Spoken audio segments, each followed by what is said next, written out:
ফেরাউনের গোষ্ঠীরা সবসময় জেলের ভয় পায়, ঠিক কিনা? কিন্তু মুসারা জেল ভয় পায় না। জেল মুসলমানদের পায়ের জুতা, ফাঁসির মঞ্চ মুসলমানদের গলার জুতার ফিতার মতো, ফাঁসির মঞ্চের গলার দড়ি মুসলমানদের ফুলের মালার মতো। এগুলি কি মুসলমানেরা পরোয়া কোনদিন করে নাই। হযরতে মুসা আলাইহিস সালাম বলছেন, বেটা আমারে তুমি ভয় দেখাও জেলে, তুমি আমারে চেনো নাই।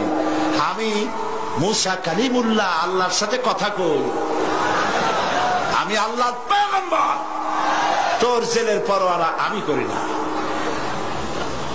মুসা আলাইহিস সালামের সাথী নাই, সঙ্গী নাই, লোক নাই, জন নাই। মুসা আলাইহিস সালাম বসে আছেন। আল্লাহ প্রশ্ন করছেন, ওয়ামা তিলকা বিয়ামিনিকা ইয়া মুসা। মুসা আলাইহিস সালামের কথা আল্লাহ কোরআন শরীফে যে কত জায়গায় বলছেন, সুবহানাল্লাহ। খুব আদরের নবী। মুসা তোমার ডান হাতে ওটা কি? মুসা আলাইহিস সালাম বললেন, হিয়া আসায়া, এটা আমার একটা লাঠি। এই লাঠি দিয়া আমি ভর করে দাঁড়াই, এই লাঠি দিয়া আমি পাতা পাড়িয়া ছাগলের খাওয়াই, এই লাঠি দিয়া আমার ভেড়া ছাগল ইত্যাদি অন্যান্য প্রাণী থেকে হেফাজত করি, এই লাঠি দিয়ে আরো অনেক কাম করি।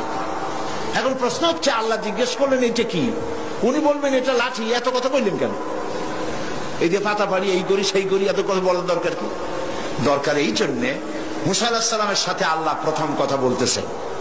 মুসা আলাইহিস সালাম চাইলেন এইটা জিজ্ঞেস করে লাঠি বলে যদি ছাড়ি দিই, তাহলে আল্লাহ যদি আর কথা না কয়, একটু কথা লম্বা করি।